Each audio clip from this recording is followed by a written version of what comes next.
On voit ensemble aujourd'hui les indispensables à notre mode de vie. Ça fait un petit moment que j'ai envie de vous partager ça. On passe au poêle avec ce petit Gestor inox. Ce qui est important à avoir pour nous qui sommes en forêt, c'est cette douille anti-feu qui bloque les braises. D'ailleurs, il faut que je la désencrasse là. On a ensuite un coupe-tirage qui est intéressant, sachant que ça s'encrasse quand même très vite l'hiver. Comme on brûle des fois du bois mouillé. Là j'ai cassé la vitre, elle est à changer. Donc on a notre petite grille.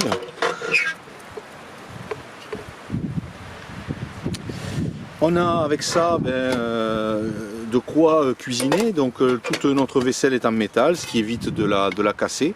Le point important, c'est ce petit chauffe-eau qui fait 2,5 litres.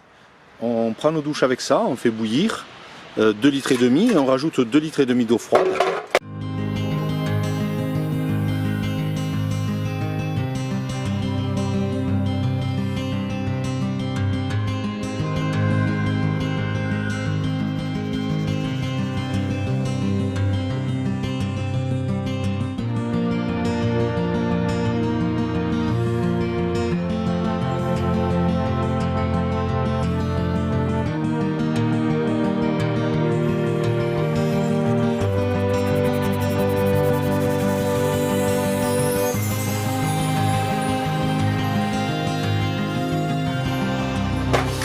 Donc il sort par la vitre arrière, je vous mettrai une vidéo pour vous le présenter. Quelques minutes, je crois en 2 minutes 30, 3 minutes, on installe le poêle et il est prêt à être allumé.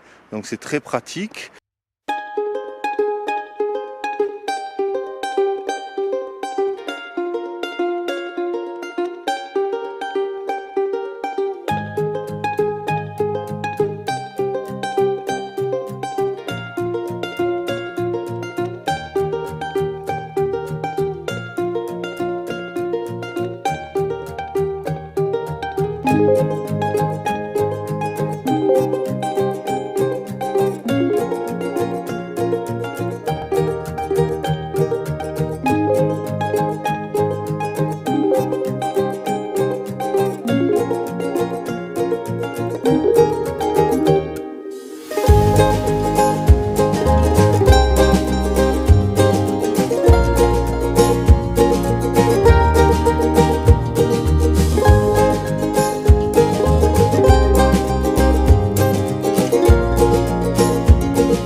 Pour nous, c'est la base centrale de notre vie.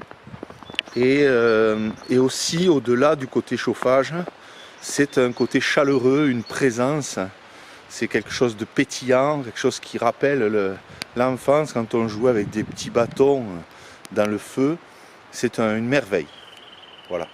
Point important aussi, c'est d'avoir un chalumeau. Voilà, il faut le recharger. Là, on utilise comme ça une cartouche par an. J'en ai deux. J'en ai une en réserve, mais ça en prend très peu et ça nous permet d'allumer des mitaines pour pouvoir ne pas se brûler. Et ça nous permet de couper, de nous occuper du poêle quand on cuisine dehors. Alors ce poêle, il nous permet de cuisiner l'été à l'extérieur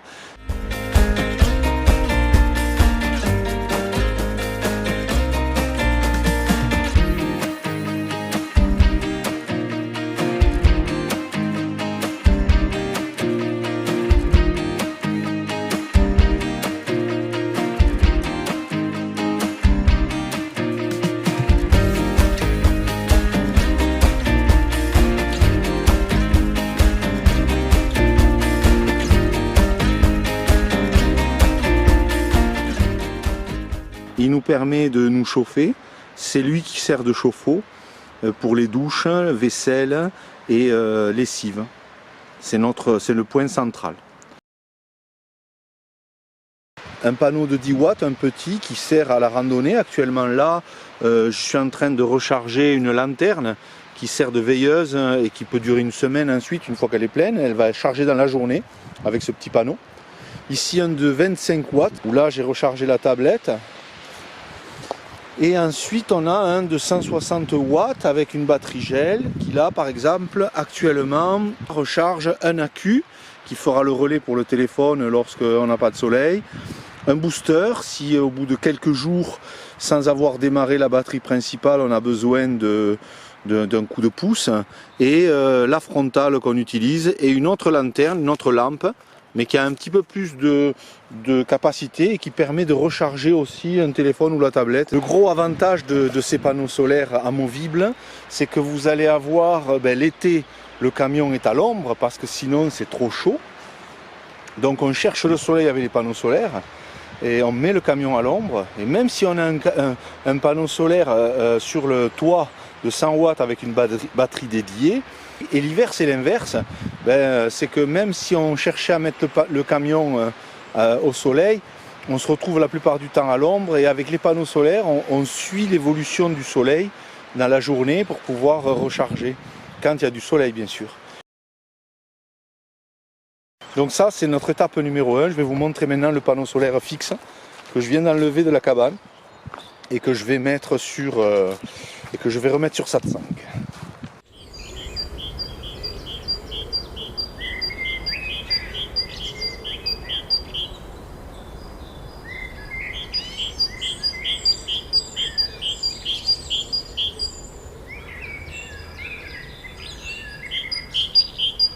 Deuxième panneau solaire, 100 watts, donc avec une batterie qui initialement est une batterie porteur, mais qui est arrivée endommagée, qui a été remboursée, remplacée en fait, et celle-ci je l'ai réparée, et depuis un an elle tourne, bientôt un an, elle tourne sur ce panneau solaire, et accessoirement, vu que c'est une batterie pour le démarrage, elle peut remplacer celle du camion si elle est déficiente. Donc en fait, elle est toujours chargée avec ce panneau solaire et elle nous sert de complément dans la cellule. On passe ensuite au filtre à gravité. C'est un British Berkefield. Avec, au début, j'avais mis 2 cartouches, mais ça me faisait 75 € par an à peu près. Donc là, c'est un budget entre 35 et 40 € l'année pour, je crois, 2500 litres d'eau. On ne les fait pas, mais bon, on la change chaque année quand même. Le point important, c'est de le laver au moins une fois par mois, le savonner en bas, parce qu'il peut y avoir un dépôt d'eau constant avec des bactéries qui peuvent se reformer. Et l'avantage, c'est que c'est moins cher que Berkeley, et on peut avec une éponge nettoyer la cartouche céramique quand elle est encombrée par des algues. Nous on n'utilise pas, j'ai enlevé la cuve de 100 litres, on utilise des bidons comme ça nous permet d'aller des fois recharger de l'eau en vélo. On a 100 litres qu'on embarque avec le camion, c'est à peu près 10 jours d'autonomie pour nous. On rajoute au filtre à gravité cette paille filtrante Sawyer qui pour moi est très bien, avec son étui néoprène, parce que ça craint 2 choses, ça craint l'argile si vous ne la nettoyez pas après un usage d'eau trouble, et ça craint le gel. Donc ici elle est livrée avec une paille que j'ai coupée et j'ai serti ici, parce que le bout qui capte l'eau a tendance à s'écouler pendant un moment.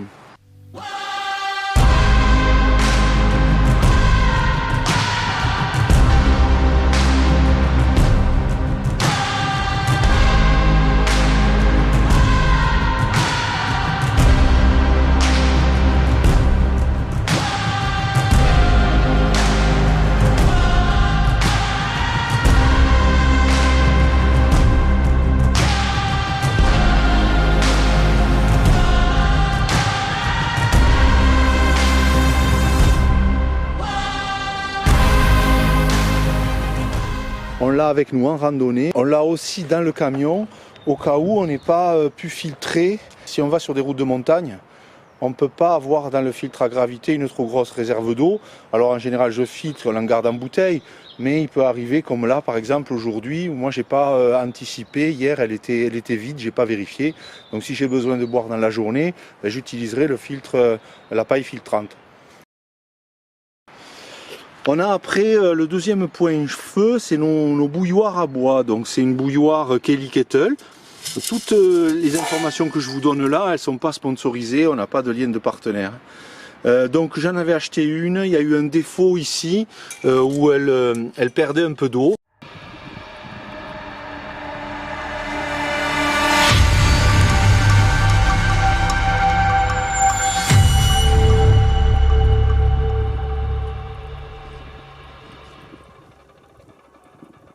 Donc je l'ai signalé, j'ai envoyé des vidéos à la marque et on a eu une bouilloire gratuite. En tout cas, la partie fût. Donc on a acheté séparément et non pas un gros kit. Séparément, on a acheté ça, ce qui permet de mettre une casserole dessus pendant qu'on est en train de faire bouillir 1,5 litre d'eau. Et on a le petit réchaud qu'on a pris en accessoire secondaire pour pouvoir, une fois qu'on a fait bouillir l'eau, mettre la casserole avec l'eau bouillante et les pâtes par exemple pour continuer la cuisson. Quand on n'utilise pas le poêle, on utilise les deux bouilloires comme ça nous fait 3 litres d'eau bouillante plus 3 litres d'eau qui sont froides et c'est ce qui nous permet de faire la douche au gobelet.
Après on a la partie H et scie qui nous permettent d'obtenir le bois qui est la base centrale de notre autonomie pour l'ensemble des fonctions que je vous ai indiquées.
Ensuite, on a ici le côté hamac, parce que c'est quand même important. Et puis, dans le hamac, on a l'utilisation des sangles qui nous permettent de porter les bidons de 5 litres. Donc, on a quand même 20 bidons pour faire 100 litres. Et on les met à cette sangle quand ils sont vides. On utilise cette sangle aussi comme laisse si pour le petit pépère. S'il faut, on est dans un endroit où c'est dangereux pour lui, on peut l'attacher. On peut y mettre 3 mètres à 6 mètres. On a 4 sangles comme ça. Et on va utiliser aussi ces sangles avec 2 poignées, je vous montrerai un jour, pour faire la culture physique attachée au camping-car.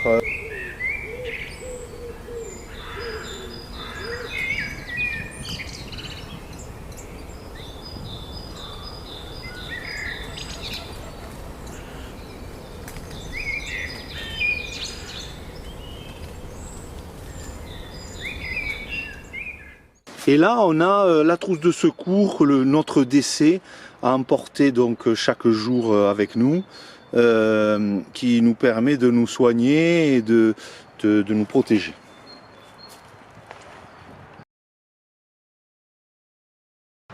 Ici, on a la bassine qui nous sert pour les douches en inox, avec notre vaisselle inox aussi. Alors, savoir que quand vous prenez par exemple une gamelle pour chien, elles sont moins chères et plus résistantes que les gamelles pour êtres humains. Donc nous on en mange, moi je mange perso dans des gamelles pour chiens. Même nos assiettes, voilà, elles sont en inox. Ce qui fait que dans le camion c'est pas lourd et c'est costaud. Voilà, et ça nous sert pour la douche où on a ce broc. Enfin, je sais pas si on peut appeler ça un broc. Donc voilà, avec ça on se lave, on se rince. Et ça c'est ma qui me sert pour boire mon eau chaude, ma soupe.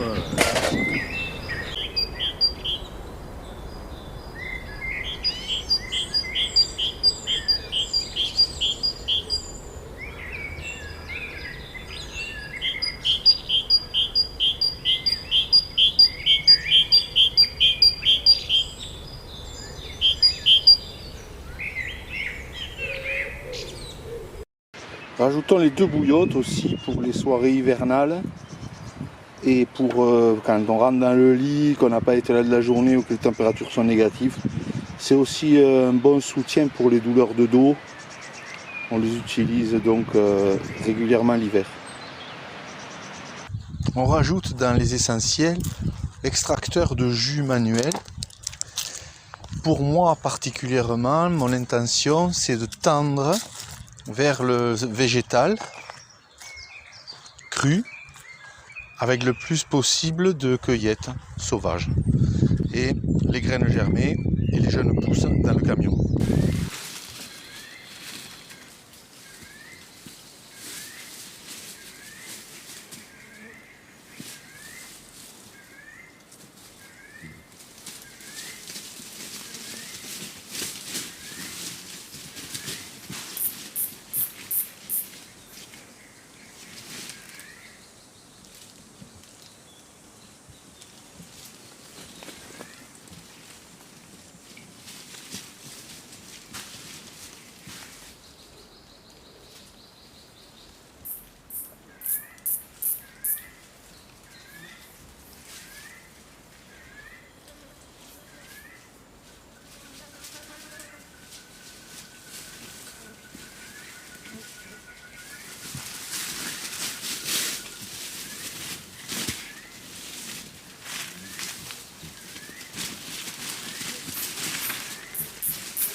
Là, je vous montre ce qui pour nous est important, parce que l'eau, on boit que de l'eau de source, de l'eau de rivière et de l'eau de pluie. Moi, l'eau de pluie, je la mélange avec de l'eau de rivière quand je suis seul. Je ne le fais pas lorsque je ne le fais pas boire à Johan. Pour moi, ça passe très bien.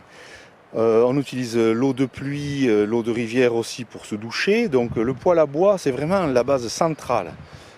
C'est ce qui nous permet de vraiment avoir du confort dans le camion et surtout avec du ramassage, parce que c'est des petits poêles qui nous permettent d'avoir du petit bois que l'on a toujours, on a toujours une caisse avec nous. Voilà, donc ça me tenait particulièrement à cœur de vous le partager. Ça donnera des pistes à certains qui veulent vivre en camion mais qui ne veulent pas vivre avec du gaz, avec trop d'électricité à l'intérieur. Nous par exemple on n'a pas de pompe à eau, on l'a enlevé, c'est pour ça qu'on n'a pas de cuve. On fait à l'ancienne et ça nous permet surtout d'être mobile dans les objets que l'on a avec nous. C'est-à-dire qu'on va pouvoir emmener ce matériel de la cabane au camion, et si on doit dormir sous un tipi ou une tente canadienne, on a le poêle de tente qui se gestove, qui nous permet de nous chauffer aussi. C'est cette polyvalence qui pour moi est important et aussi qui me permet d'être de plus en plus en lien avec les ressources naturelles.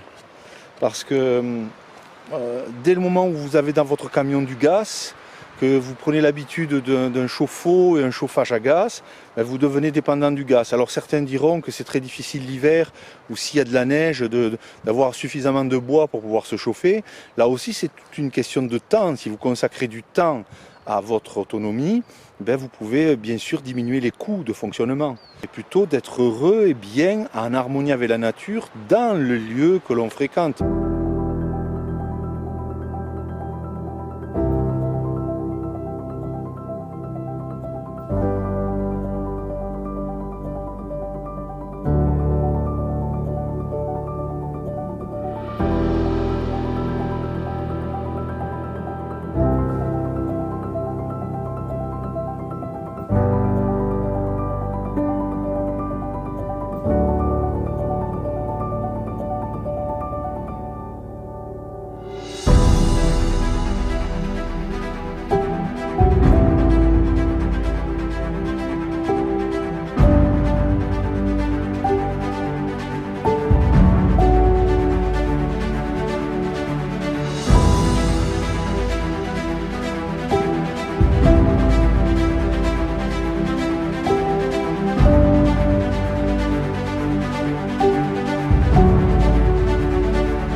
On reviendra sur d'autres essentiels, mais qui auraient amené une vidéo beaucoup trop longue. On fera évoluer petit à petit, je vous présenterai à plus en détail certains objets. Il y a un an, l'été dernier, c'était la demande de Johan, que je n'enlève pas toutes les vidéos. Donc j'ai décidé de remettre d'anciennes vidéos. Et je mettrai aussi le film Suis ton chemin, et je mettrai au fur et à mesure que je les trouve sur mes disques durs certains supports qui avaient été créés. Et moi je continuerai à communiquer avec vous pour partager ces modes de vie, cet amour de la nature et ce besoin de liberté. À très bientôt.